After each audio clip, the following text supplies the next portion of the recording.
Hi, I'm Kristen Nicholson, Career Prep Facilitator for South Central Michigan Works. The presentation you will be viewing is customer service. Upon completion of this presentation, we would invite you to complete our customer service survey found on our website, scmw.org. It is under the Job Seeker tab for Customer Service Survey. Thank you. Customers are very important to businesses because they buy the products and the services. Without the customers, businesses are going to fail. Customers who buy goods and services are primarily satisfied by three things. The decision to buy now or in the future is affected by the ability to fulfill these three things: price, quality, and customer service.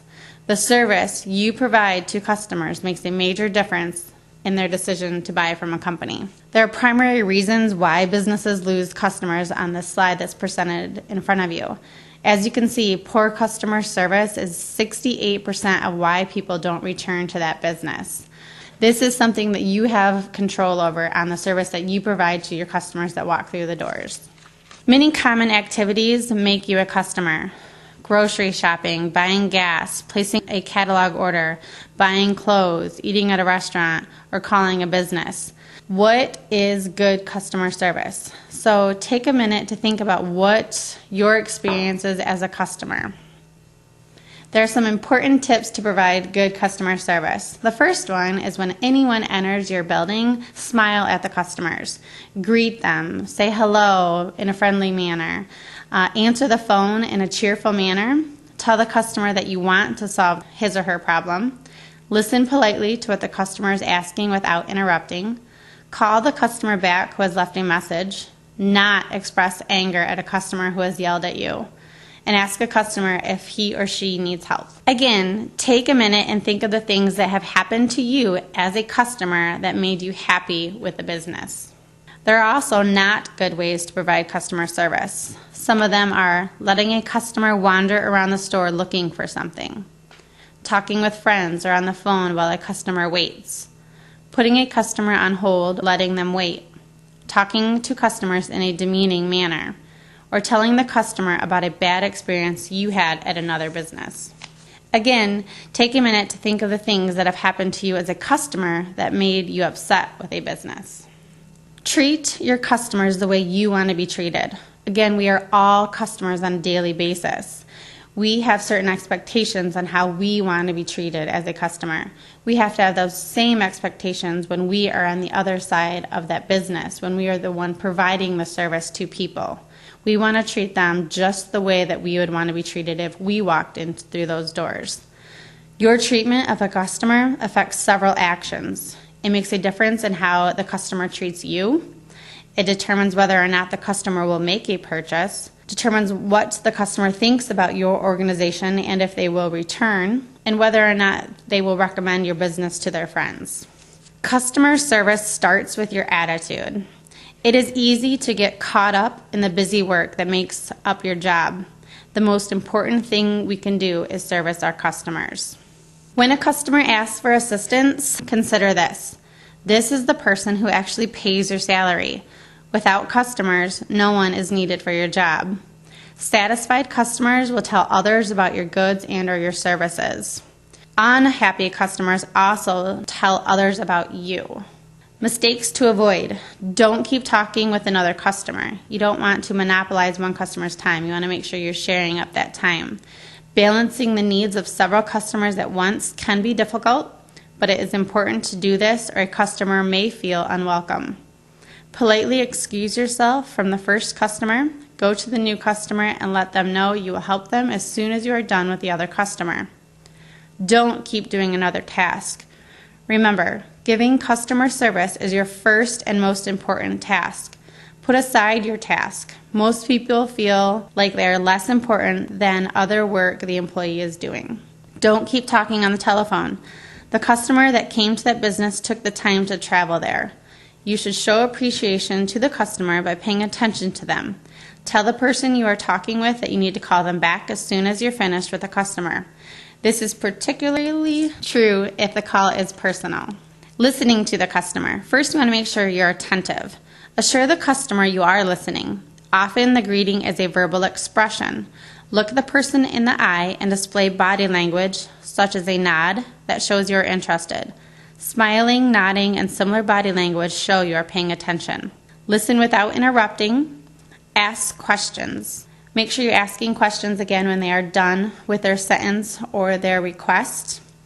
Repeat the need. This is basically rephrasing it in your own words what you understand that they want. And then negotiate the final result. You may not be able to provide what they exactly want, so you may have to do some negotiation to figure out how you can meet their needs in the way that you are able to serve them. Also exhibiting the wow factor. I'm sure you can recall an instance when you were a customer where you were just wowed, blown off your feet of how you were treated in a good way. It's doing what is expected but going above and beyond. Good customer service also happens on the phone. Ways to increase or provide good customer service is to answer the phone promptly within 3 rings. Use a proper greeting. Usually you want to identify the business by their name, then identify yourself and ask how you can help the caller. For example, "Hi, you reached South Central Michigan Works. This is Kristen. How may I help you?" Listen to the customer. You may have to ask questions that help you understand what the customer needs, and then take action. After you understand what the customer needs, let them know what you are doing to help them. And remember, they can't see you, so your tone is very important. Sometimes we need to put a customer on hold, and we all know how frustrating that can be. Explain what you are doing and why it is necessary to put them on hold. Sometimes it takes longer to complete a task than you have anticipated. Simply pick up the phone and explain the situation. Offer to place them back on hold or call them back. This will reduce the customer's frustration level. Inform the customer of the action you are or have taken and thank them for waiting. Putting a customer on hold can cause several negative outcomes. The person may get tired of waiting and hang up, or get irritated and become difficult to deal with. So try to avoid putting someone on hold unless it is absolutely necessary. Offer to call the customer back if it's going to be longer than 2 to 3 minutes before you can get back to them. Sometimes we have to take a message, so you again want to explain to the person they are calling is not available, and you want to do this in a positive way. "Sorry, Sharon is not available right now. Can I take a message?" You do not want to have a negative spin on where they are, whether they were late coming in for lunch, or they're not here yet, they must have overslept again. You just want to be very vague and they are unable to assist them at that time.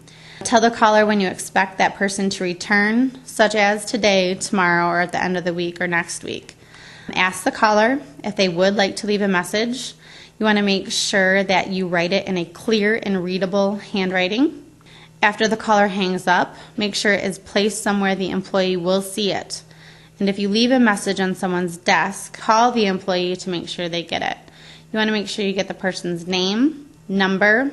I would write down the date that they called, the time they called, and what it was that they were calling in regards to. When we deal with people, we tend to deal with a variety of temperaments. Sometimes we may deal with difficult customers, complaining customers, angry or rude customers. So there are some tips that you can take to help make this a pleasant experience. Customers with complaints. First, you want to make sure that you listen carefully as the customer explains the problem. Most importantly, don't take it personally. If they are angry, let them vent as long as it is kept under control and doesn't offend other customers. Again, you may need to ask questions until you understand the complaint and repeat what you understand the complaint to be. Find out what will satisfy the customer. Sometimes the complaint can be satisfied with a direct action. For example, if they have a faulty product, this product can be replaced. Tell the customer exactly what you plan to do to resolve the problem, and then you want to make sure you are able to follow through with what you are planning to implement for the correct action. You may also need to contact the customer once the action is taken and make sure they are now satisfied. Angry customers. Customers are sometimes angry as well, and there may be many reasons for this anger. Perhaps the anger is a result of poor service or bad products. Sometimes anger may result from another event and it's just carried into your business. Perhaps the customer was arguing with their spouse about the product they're going to purchase. They may have been arguing with their kids or simply having a bad day. How to help an angry customer? You want to make sure that you want to help correct the situation that made them angry, so you want to express that to them. Also explain that their anger is making it difficult to understand the problem. Ask the customer why they are angry. Describe what you can do to resolve the problem and ask the customer if the solution would satisfy them. When a customer does not respond to your attempts to resolve the anger, tell them that you have to get your manager to help resolve the problem. Customers also may be rude. Rudeness may be as simple as a simple lack of courtesy without saying thank you or letting a door shut in front of you or something like that, or as extreme as sexual harassment or racial harassment. Most people are rude out of ignorance. They don't know better. Often when someone points out that they're being rude, they tend to stop. Sometimes they are rude because it gives them satisfaction to put other people down. You are not going to change the customer's behavior by returning their rudeness or getting angry. That may be your impulse to do that, but you want to make sure you keep that in check and remain calm and in a friendly manner. Things that you can do when dealing with rude customers: express to them that the rudeness does make you uneasy. Tell the customer you can give better service when treated with respect. Ask how you can help and provide the best service possible. Provide service without mentioning the rude behavior again if it is possible to continue. If the rude behavior continues, you may have to contact your supervisor and ask for assistance. In summary, customers are your work. Without them, none of us would have jobs. Employees must make customers their number one job. You have now completed watching the presentation. On your job search logs, in the results section, please put the name of the presentation and give yourself a half hour.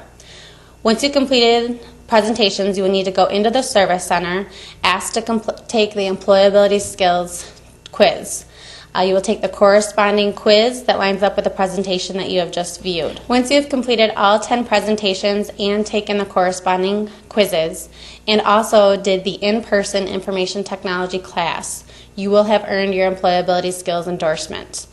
Remember, this is an endorsement to your WorkKeys test, so you will want to make sure that you complete all 3 actual WorkKeys tests to get your whole National Career Readiness Certificate. If you have any questions, comments, or concerns about these presentations or your hours, please see your career manager. Thank you.